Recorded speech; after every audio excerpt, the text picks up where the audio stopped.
अस्सलामु अलैकुम व्यूअर्स। औज़ुबिल्लाहि मिनश्शैतानिर्रजीम। बिस्मिल्लाहिर्रहमानिर्रहीम। अल्लाहुम्मा सल्लि अला मुहम्मद व अला आलि मुहम्मद कमा सल्लैता अला इब्राहीम व अला आलि इब्राहीम इन्नका हमीदुन मजीद। अल्लाहुम्मा बारिक अला मुहम्मद व अला आलि मुहम्मद कमा बारकता अला इब्राहीम व अला आलि इब्राहीम इन्नका हमीदुन मजीद। औज़ुबिल्लाहि मिनश्शैतानिर्रजीम। बिस्मिल्लाहिर्रहमानिर्रहीम।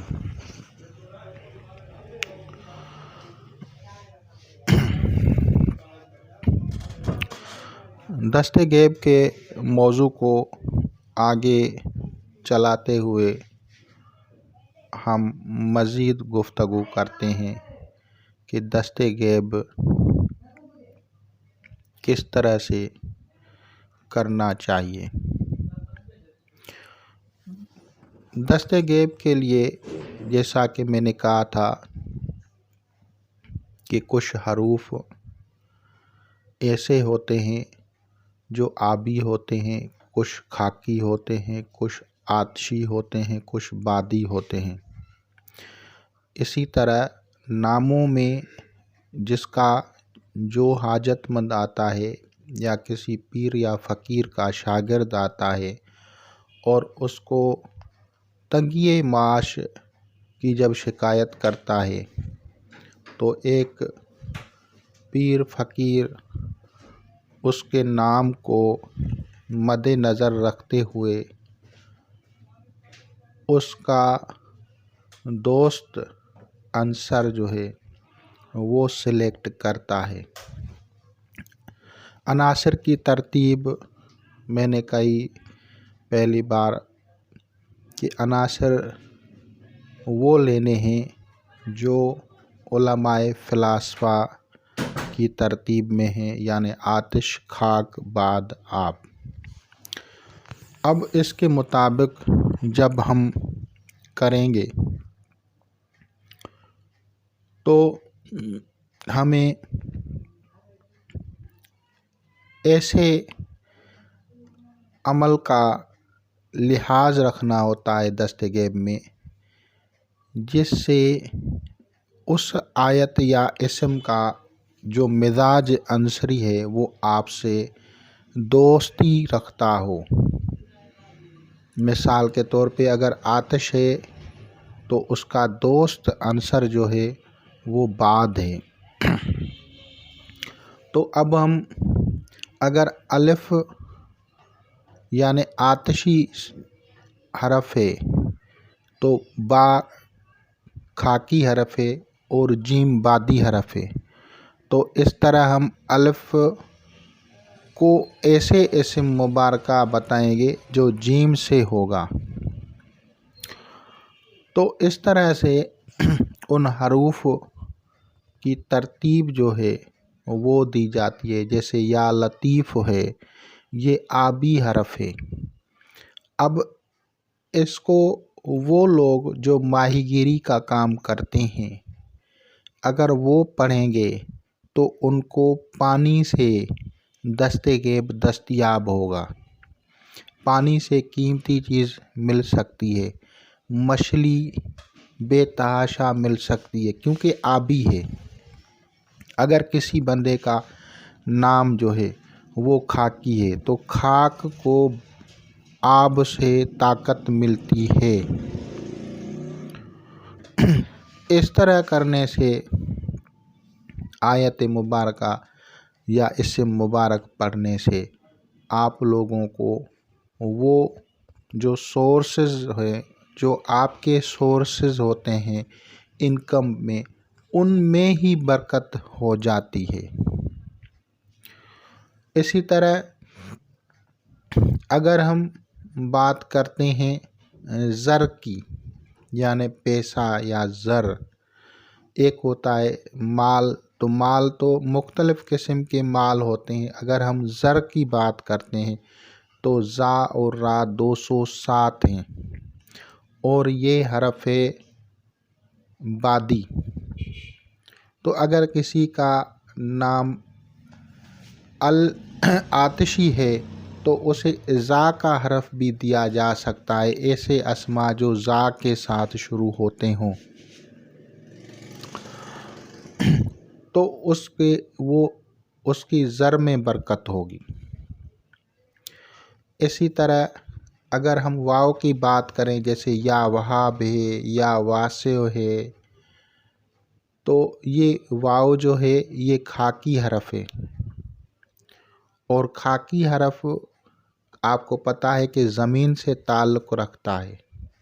तो अगर कोई इन हरूफ की, इन अस्मा की जो है विर्द करता है या अमल पढ़ता है या दावत देता है, तो उससे क्या होगा, आपकी ज़मीन में इजाफ़ा होगा, प्रॉपर्टी में इजाफ़ा होगा और आपकी काश्त में इजाफ़ा होगा।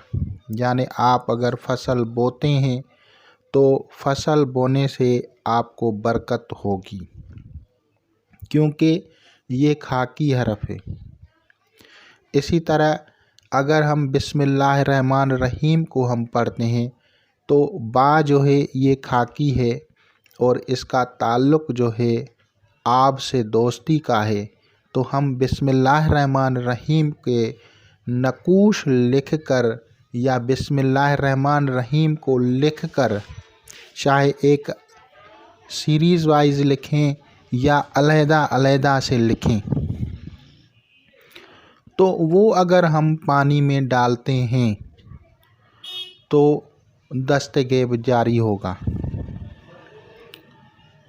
और अगर हम वमन यत्तक़िल्लाह यजअल लहू मख़रजन व यरज़ुक़हु मिन हैसु ला यहतसिब व मन यतवक्कल अलल्लाह फहुव हस्बुहु इन्नल्लाह बालिग़ अम्रिही क़द जअल लिकुल्लि शैइन क़दरा। ये आयत पढ़ते हैं तो ये भी वाव से ही शुरू होती है। और इससे भी जो आपको रिज़्क़ की कुशादगी या दस्तगैब दस्तयाब होगा वो भी पानी से और ज़रात से होगा। इसी तरह अगर कोई और आयत मुबारका पढ़ते हैं, अल्लाह लतीफ़ुन बिइबादिही यरज़ुक़ु मन यशाअ बिग़ैर हिसाब, अल्लाह वल्लाहु खैरुर राज़िक़ीन। अब वाव जो है यहाँ पे खाकी है, तो उस तरह का रिज़्क़ मिलेगा जो खाक से दस्तयाब होगा, जो मैदनियात और खाक ज़रात इससे दस्तयाब होगा। बादी हरूफ किस चीज़ में तरक्की लाएगा, कहाँ से आपको इनकम होगी बादी हरूफ से? तो बादी हरूफ में जैसे आप आज के दौर में टेक्नोलॉजी है, मोबाइल सिस्टम से, कंप्यूटर सिस्टम है, इंटरनेट का दौर है, तो ये इंटरनेट का जो सिस्टम है ये हवा पे चलता है। हवा पे दोष पे इसकी लहरें चलती हैं। अगर किसी की ड्यूटी या किसी का काम वो टेलीकम्युनिकेशन सिस्टम से है, यानी इंटरनेट के लिहाज से है, मोबाइल कंपनीज़ में है, तो अब उनको बादी हरूफ जो हैं उन अस्मा को हम सिलेक्ट करके देंगे, उन आयतों को सिलेक्ट करके देंगे, वो अस्मा उनके लिए दस्ते गैब बन जाएंगे। आतिशी हरूफ उन लोगों के लिए जो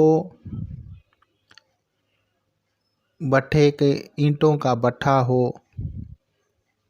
या जैसे लोहे की फैक्ट्रियां हों, ऐसे काम हों जो आग से हो, जैसे सुनार हो, गोल्ड स्मिथ हो, तो उनके लिए हम आतिशी हरूफ के अस्मा जो हैं वो उनको सेलेक्ट करके देंगे।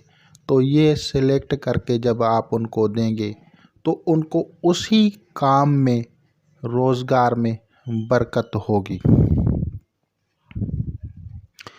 अगर कोई आदमी दस्तगैब के लिए कुर्सी चाहता है और कुर्सी भी इज़्ज़त वाली चाहता है, किसी काम में बैठा है, गवर्नमेंट जॉब हो या किसी भी इदारे में अगर वो काम करता है तो हम ऐसी आयत सेलेक्ट करेंगे जहाँ पे अल्लाह ताला अहले जन्नत को जो है एक अच्छी मसनद पे बिठाने की बात करता है, ऐसी आयत को देखेंगे। तो ऐसी आयत में जैसे है बिमा गफ़र ली रब्बी वजलनी मिनल मुकरमिन, ये सूरह यासीन मुबारका में आयत मुबारका है, बिमा गफ़र ली रब्बी वजलनी मिनल मुकरमिन। तो फिर हम उनको ये आयत सेलेक्ट करके देंगे। फिर इनकी एक अमल बनती है, एक तरीका बनता है। अगर आबी है तो वो पानी से ताल्लुक़ रखते हैं, उनके सदक़ात पानी में डाले जाते हैं। अगर आछी होगा तो उसके जो बखूरात हैं या चीज़ें हैं वो आग में जलाई जाती हैं। अगर वो आबी हैं तो पानी में डाले जाएंगे। अगर वो खाकी हैं तो हम कीड़ों मकोड़ों को खिलाएंगे। अगर वो बादी हैं तो हम परिंदों को खिलाएंगे। ये चीज़ें डिफ्रेंशिएट करनी पड़ती हैं। दस्ते गैब वही है। हमारे पास क्या होता है कि जब आप किताबें खोलेंगे, अहादीस में एक वाक़या होगा, अहादीस में आप लोगों को नाम के साथ तफसीलन किसी चीज़ के बारे में बताया जाता है, लेकिन वही बात जब आम आदमी करेगा तो वो कहेगा किसी सहाबी ने फरमाया। तो इस तरह से उस सहाबी का नाम पता नहीं चला, कुछ चीज़ पता नहीं चली। तो इसी तरह हमारे पास जो किताबें हैं, बुक्स हैं, उनमें वाक़यात लिखे हुए हैं, निशानदही होती है, लेकिन उसमें उनका अक्सर जगह पे नाम तक नहीं होता। अब जब नाम नहीं होता तो आप लोग उसको आइडेंटिफाई कैसे करेंगे कि ये वाक़या इसके साथ मैच है या नहीं है। नाम से भी पता चल जाता है कि ये दस्तगैब इसको दस्तयाब था या नहीं था, क्योंकि अगर वो मिजाजन दस्तगैब उससे था तो उसको मिलेगा। दस्तगैब का मिलना ही है ना। अगर पानी में मछली के शिकार से दस्तगैब मिल जाए, मछली के पेट से हीरा मोती निकल जाए, तो ये पानी से दस्तगैब निकला। और ज़मीन से ख़जाना मिल जाए तो ये मट्टी का दस्तगैब हुआ ना। और अगर ज़मीन से कोयला निकले, आयल निकले, तो ये भी दस्तगैब है। तो जब ममालिक को देखा जाता है, कंट्रीज़ को देखा जाता है, तो अगर कंट्रीज़ के 8वें घर में शनि बैठा हो, ज़ुहल बैठा हो, सैटर्न बैठा हो, पावरफुल अच्छी कंडीशन में बैठा हो, और वो बुर्ज भी खाकी हो, तो अक्सर करके उस मुल्क या कंट्री के अंदर जो हैं वो आयल के जो एसेट्स होते हैं वो डिस्कवर होते हैं, या कोल माइनिंग के एसेट्स डिस्कवर होते हैं। ये दस्तगैब होता है एक कंट्री के लिए। इसी तरह जब फ़र्द का हम दस्तगैब देखेंगे तो फ़र्द का दस्तगैब ये नहीं है कि आपने कोई उस बंदे को जो है तकिए के नीचे पैसे मिलना शुरू हो जाए। दस्तगैब अब उसको उसी फील्ड में मिलेगा जो उसके नाम से फील्ड मैच है, और उस फील्ड में अगर वो काम करता है तो उसको मैच होगा और वहीं से रिज़्क़ मिलेगा। मिसाल के तौर पे अगर एक बंदा है, उसका नाम आतिशी है, और वो काम करता है आबी यानी माहीगीरी का काम करता है, तो कभी भी वो वहाँ पे तरक्की नहीं करेगा। क्यों? क्योंकि उसका नाम ही मैच नहीं है। अब जब वहाँ पे उसको तरक्की ही नहीं होगी तो फिर वो कैसे उसमें कामयाब होगा। इसी तरह अगर कोई आदमी आबी है और वो काम करता है गोल्ड स्मिथ का, तो वो गोल्ड स्मिथ उसको फ़ायदा नहीं देगा, क्योंकि वो आतशी काम है। वो कितना भी सोने का काम करता रहे, बनाता रहे, फ़ायदा उतना नहीं होगा, तरक्की उसकी नहीं होगी। ये अलग बात है कि अगर उनके बेटों के नाम, औलादों के नाम, भाइयों के नाम अगर मैच हो जाएं तो हो जाएं, उस वजह से उनको तरक्की हो सकती है। लेकिन अगर नहीं होता तो फिर वो ऐसे ही गुजारा करता है। तो तरक्की के लिए सही फील्ड में होना और फिर दस्ते गैब का अमल, ये एक ख़ास तौर पे एक करामत समझें इल्म जफ़र और इल्म नजूम की। इन दोनों उलूम के इम्तिज़ाज को कहा जाता है जफ़र अहमर। अगर किसी को जफ़र अहमर आता है तो मैं आप लोगों को एक चीज़ बता दूं, उसे 40 दिन की रियाज़त की ज़रूरत नहीं है, बल्कि वो थोड़ी मेहनत करके कामयाबी हासिल कर सकता है, जबकि दूसरे बहुत बड़ी मेहनत कर सकते हैं। ये कोई जादू नहीं है, ये साइंस है।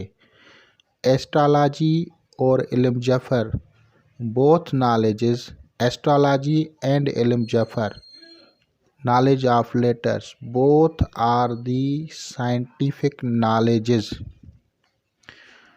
that cures the problems of human being।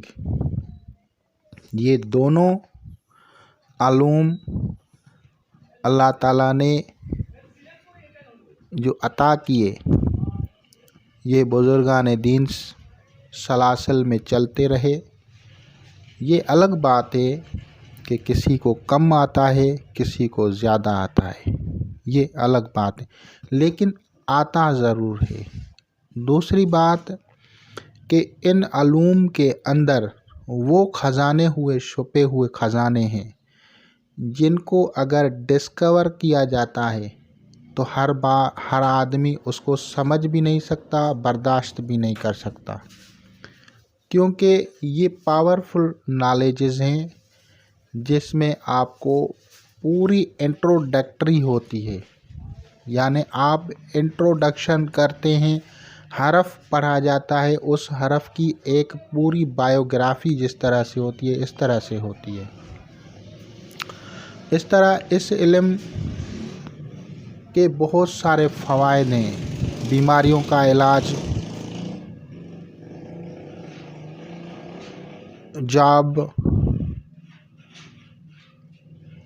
Employment, business, सब चीज़ों का इससे इलाज होता है। और वो मखसूस अस्मा कब कहाँ किसके लिए पढ़ने हैं, ये सब इससे होते हैं। इन अस्मा से इलाज भी होता है, इन अस्मा से बिज़नेस की तरक्की भी होती है, इन अस्मा से रिमूविंग भी होती है बुराइयों की।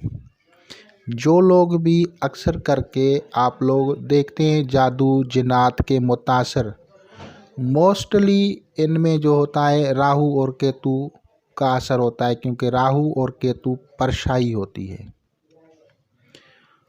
अब उनके घरों पे, उनके ख़ानदानों पे असरात हो सकते हैं राहु और केतु के। तो अब अगर ख़ानदान पे असरात होते हैं राहु केतु के, तो फिर उसका इलाज किया जाता है। अगर फ़र्द पे राहु केतु के असरात होते हैं तो उसका अलहदा से इलाज किया जाता है। इस पे भी मैंने पहले ही बातें कर दी हैं कि अगर घर में किसी के एक बेटा है तो समझो वो शम्स है, 2 बेटियां हैं तो कमर है, 2 बेटे हैं तो कमर है, 7 बेटियां हैं तो भी कमर है, यानी मून है। तो इस तरह से मेंबर्स की जो तादाद होती है उससे भी उनका जो है पता चल जाता है कि कौन से स्टार्स हैं। मैंने पहले ही कहा था कि ये एक साइंस है। मैंने ये भी आप लोगों को बताया था कि आप लोगों का हाउस किस समित में है, किस जगह पे है, किस डायरेक्शन में है, वो भी आप लोगों की एक क्वालिटी बताती है कि इस जगह या डायरेक्शन में जो घर होता है, अगर आपका 80 डायरेक्शन में घर है तो आप सही जगह पे अगर हैं तो तरक्की होती है, खुशी होती है। लेकिन अपोजिट जगह पे अगर आपका घर हो जाए तो वो भी मसाइल का जो है वो रीज़न होता है। और लोग समझते हैं कोई जादू जिन्नात है, यही जादू जिन्नात होती है। और इसको लोग अहमियत नहीं देते, लेकिन उनको जब प्रॉब्लम्स होती हैं तो उनको समझ में कुछ नहीं आती। इसी तरह अगर कोई बंदा किसी शहर में रहता है तो किसी शहर में आप लोगों को पता है कि किसी का नाम जमता है, किसी का नाम नहीं जमता। किसी मुल्क में कोई जब जाता है तो उसका नाम जमता है, किसी का नहीं जमता। ये भी स्टार्स से एक मंसूब हैं। अगर किसी का नाम फ़र्ज़ करो अलिफ से है और वो मीम और फ़ा के शहरों में जाएगा तो वहाँ वो शहर उनके लिए अच्छे होंगे। फ़र्ज़ करो किसी का नाम अलिफ से, अगर वो फ्रांस चला जाता है तो वो उसके लिए कामयाबी है। क्यों? क्योंकि उसका ताल्लुक़ एरीज़ से है और उसका 5th हाउस जो है वो एम और 9th हाउस जो है उसका वो है एफ़। तो अब फ्रांस, मास्को या एम से दूसरे जो शहर होंगे या मुल्क होंगे वो उनको सूट करते हैं।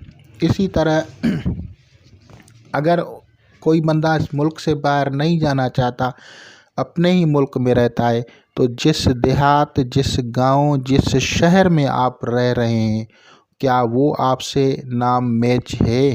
अगर मैच होता है तो उस बंदे की उस शहर में एक इज़्ज़त होती है, एक नाम होता है। लेकिन वही नाम अगर उस बंदे के साथ मैच नहीं होता तो उसका वो मकाम नहीं होता। तो इसी तरह दस्ते गैब को सिर्फ़ ये न समझें कि आपके तिजोरे में पैसे पहुंच जाएंगे, आपके तकिए के नीचे पैसे आ जाएंगे। वो आ जाएंगे, वो होती है खिदमत जिन्नात। जिन्नात को लोग बुलाते हैं और उनसे पैसे मंगवाते हैं। तो ये खिदमत जिन्नात हैं और उनसे लोग काम लेते हैं। और दूसरे एमाल खतफ़ होते हैं, यानी कोई चीज़ किसी के पैसों में डाल दो तो उनके पैसों को खींच के ले आते हैं। तो इस इल्म को वसील नज़र देखो तो आपको फ़ायदा होगा। और आप लोगों के पास अगर कोई मरीज़ आ जाए तो उसके नाम को और जो आप उसको अमल दे रहे हैं उसके नाम को उसको मैच करके दें। और दूसरा जो होता है, आप लोगों को चाहिए कि उसको फ़ील्ड, जो वर्क फ़ील्ड होती है, वो भी बता दें कि आपको इस फ़ील्ड में काम करना चाहिए। तो इसके लिए मैंने आप लोगों को कोई बातनी अलूम नहीं बताए, सिर्फ़ ज़ाहिरी अलूम बताए हैं। एस्ट्रोलॉजी या जफ़र से ही आप रहनुमाई कर सकते हैं। अब इनके जिनके अगर बंद होते हैं या बंदिशें होती हैं या शर व जादू होता है, तो जब तक उनका भी इलाज नहीं किया जाता तो भी उनको जो है वो दस्ते गैब दस्तयाब नहीं होता, क्योंकि उसमें जादू की रुकावट होती है, जिन्नात की रुकावट होती है, या स्टार्स की अगर रुकावट हो जाती है, राहु केतु उल्टा है, शनि का मसला है, या दीगर 8वां खाना एक्टिव नहीं है तो 8वें खाने को एक्टिव करें। क्योंकि मैंने कहा था कि 8वां खाना आपके इत्तफाकिया आमदनी या जिसे दस्ते गैब कहा जाता है उसके लिए ख़ास है। लेकिन अगर 8वां खाना भी एक्टिव हो और फिर भी वो बंदा गुर्बत में, परेशानी में, मसाइल में घिरा हुआ है, तो फिर आप देखें कि कौन से स्टार्स जो हैं कहाँ बैठे हुए हैं। जैसे मशहूर स्टार्स में मशहूर की बात करूँगा, मे बी सैटर्न हो सकता है, मे बी मार्स हो सकता है, मे बी मून हो सकता है।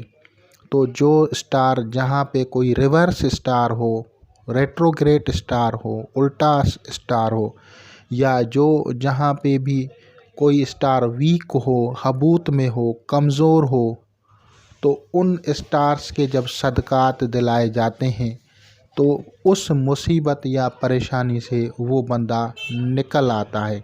लेकिन इसमें ये फ़र्क होता है कि लोग सदक़ात देते हैं और दिल खोल के देते हैं, लेकिन उनसे ये होता है कि उनको वो मख़सूस सदक़ात नहीं होते।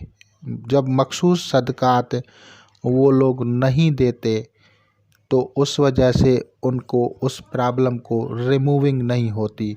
जिस तरह से आग को बुझाने के लिए पानी की ज़रूरत है और आप उसमें तेल डाल दें तो उसमें आपका मसला हल नहीं होता। इसी तरह एस्ट्रोलॉजी में भी यही मामलात हैं कि अगर आप लोग किसी को देखते हैं कि इसका मसला ये है और एस्ट्रोलॉजी आपको वो चीज़ बताएगी कि इसको पानी डाल दें तो आग बुझ जाएगी। और दूसरा तरीका, जिन भाइयों और दोस्तों को अमलियात से शगफ़ है, मैं उन्हीं की बात करूँगा क्योंकि ये आम सबको नहीं पता होता। तो दूसरा तरीका, अगर आपको स्पिरिचुअलिटी है तो उससे पूछ सकते हैं, आपके पास अगर कोई रूहानियत है उससे पूछ सकते हैं। लेकिन अगर आपको वो भी नहीं हो तो ज़ाहिरी अलूम के मातहत जो है मुस्तहसला जफ़र से भी आप अपने सवालों के जवाबात निकाल सकते हैं। और उन सवालात को हल करें जिन सवालात से लोगों का भला हो। ये नहीं है कि न्यूयॉर्क किस मुल्क में है, वाशिंगटन कहाँ है, टोक्यो कहाँ है। ये सवालात फ़जूल सवालात हैं जिसके लिए मुस्तहसिले के हल करने की कोई ज़रूरत नहीं होती। मुस्तहसिला स्पेशली ख़ास मसाइल के लिए ही इस्तेमाल किया जाता है जिससे लोगों का भला हो। इसके ज़रिए अगर आप सवाल का जवाब लेते हैं तो वो भी आप लोग इस तरह से भी लोगों की खिदमत कर सकते हैं और लोगों की मदद हो सकती है। बहुत सारे लोग मुख्तलिफ़ तरीक़ों से अमल करते हैं और फिर उनकी पूरी बखूरात, सदक़ात पूरी तफ़सील लें। जब पूरी तफ़सील लेंगे और फिर उस दोस्त या भाई या बहन जो आपको कह रहे हैं कि हमें इलाज चाहिए, उनके सामने रखें। अगर उनको समझ में आएगा तो वो इलाज करवाएंगे या करेंगे, नहीं होगा तो वो ना कहेंगे। बहरहाल उन दोस्तों और भाइयों से भी रिक्वेस्ट है कि ये नहीं है कि सब लोगों के सामने क्वेश्चंस रख दो और फिर आप लोग करने के मूड में ही ना हो। तो क्योंकि अगर कोई मुस्तहसला निकालता है या जायचा पढ़ता है, बर्थ चार्ट को पढ़ता है और उसके हल निकालता है तो उसमें भी वक्त लगता है, टाइम देना पड़ता है। तो इसलिए उनको भी तंग न करें। अगर आप लोग समझते हैं कि हम करवाना चाहते हैं या करना चाहते हैं तो फिर आप उस तरफ आएँ। अगर ये पोजीशन न हो कि सदका देने के से हिचकिचाएँ या अमलियात की तरफ कभी कहाँ, तो फिर वो लोग इससे फिट नहीं होते। जैसा कि मैंने पहले ही कहा था कि बहुत सारे लोग जब जाते हैं इलाजात के लिए, कभी एक आमिल के पास जब दूसरे, तो वो आमिल उनके अमलियात के इलाज तो करते हैं लेकिन ना वो बंदा परहेज़ करता है और ना वो बंदे सदक़ात देते हैं, जिसका खमियाजा ये होता है कि आमिलीन खुद अगर अपने सदक़ात न दें तो वो खुद तकलीफ़ में भुगतते हैं। क्योंकि जादू का जब तोड़ किया जाता है तो उसमें भी सदक़ात होते हैं। और अगर कोई सदक़ात नहीं देता तो आमिल अपने घर की तरफ से सदक़ात दे। अगर वो सदक़ात आमिल खुद भी नहीं देगा तो उसको उस चीज़ के जो है तकलीफ़ या जो है मुसीबत भुगतनी पड़ती है। तो इस वजह से उन दोस्तों, भाइयों और बहनों से रिक्वेस्ट है कि फिर दूसरों को ज़हमत न दें ताकि तकलीफ़ में वो न पड़ें। ना आप तकलीफ़ में पड़ें या ना उनको परेशान करें। तो इंशाअल्लाह ताला अल अज़ीज़ आप लोग इससे इस्तिफ़ादा करेंगे। मेरे हतल वसअत अकल जो है इस्तेमाल करते हुए आप लोगों को यही बताया है कि दस्तगैब जो है वो मुख्तलिफ़ फील्ड में मिलता है, और अगर आप काम करते हैं तो अल्लाह ताला आसानियाँ पैदा कर देगा। तो इंशाअल्लाह ताला अल अज़ीज़ आप लोग इससे इस्तिफ़ादा करेंगे। खुदा हाफ़िज़।